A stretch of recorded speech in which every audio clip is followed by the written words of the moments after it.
നമ്മുടെ ഓസ്കാർ കുട്ടന് live fish ഇട്ട് കൊടുത്തിട്ട് അമളി പറ്റിയ വീഡിയോ ഒക്കെ നിങ്ങൾ കണ്ടിട്ടുണ്ടാവും കേട്ടോ. അപ്പോൾ നമ്മൾ അതിന് ശേഷം ആ ട്രാപ്പിൽ ഇനി മീനുണ്ടോ എന്ന് നോക്കാൻ വേണ്ടി വന്നതാണ്. ഉണ്ടെങ്കിൽ നമുക്ക് ഓസ്കാറിന് ഒന്നുകൂടി ഇട്ട് നോക്കാം എന്ന് കരുതിയിട്ടാണ് വന്നത്. അപ്പോൾ ഒരുപാട് കമൻറ്റ്സ് വന്നു, നിങ്ങൾ ഓസ്കാർ പാവായതുകൊണ്ടാണ്. എൻ്റെ ഓസ്കാർ ആണെങ്കിൽ ആ മീനിനൊക്കെ ഇഷ്ടം പോലെ പെട്ടെന്ന് കഴിച്ചിരുന്നു എന്നൊക്കെ പറഞ്ഞിട്ട് ഒരുപാട് കമൻറ്റ്സ് കണ്ടു. അപ്പോൾ ഞങ്ങൾ ഒന്നുകൂടി ആ ട്രാപ്പ് എടുക്കാൻ വന്നതാണ്. അന്ന് ഇട്ട് വെച്ച ട്രാപ്പാണ് കേട്ടോ. ഏകദേശം 2 ദിവസം കഴിഞ്ഞിട്ടാണ് ഞങ്ങളിവിടെ വരുന്നത്.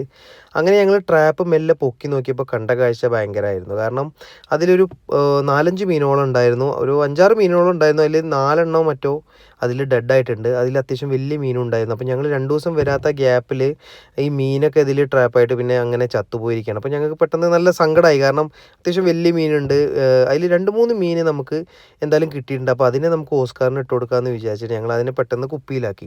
എന്നിട്ട് നേരെ നമ്മുടെ സൈക്കിളൊക്കെ എടുത്തിട്ട് ഞങ്ങൾ എന്ത് ചെയ്തു, നേരെ വീട്ടിലോട്ട് എത്തിയിട്ട് നമ്മൾ ഓസ്കാർ കുട്ടൻ്റെ അക്വേറിയത്തിൽ എത്തിയപ്പോൾ ഓസ്കാർ ഇത് കണ്ടപ്പോൾ നല്ല ഹാപ്പിയാണ്. അപ്പോൾ നമ്മൾ ആ മീനിനെ പിടിച്ചിട്ട് നേരെ അക്വേറിയത്തിലേക്ക് ഇട്ടുകൊടുത്തപ്പോൾ ഫസ്റ്റ് അവൻ മീനിനെ പിടിക്കാനൊക്കെ നോക്കുന്നുണ്ട്. അങ്ങനെ ഒന്നിനെ എടുക്കാൻ വേണ്ടി ശ്രമിക്കുന്നുണ്ട്, പക്ഷേ കിട്ടിയിട്ടില്ല. അങ്ങനെ 2 മീൻ അവൻ കഴിച്ച് അവൻ റെസ്റ്റ് എടുക്കുകയാണ്. 1 മീൻ മാത്രം ബാക്കിയുണ്ട്. അത് പിന്നെ കഴിക്കാമെന്ന് വെച്ചാൽ അവൻ ബാക്കി വെച്ചിട്ടുണ്ട്.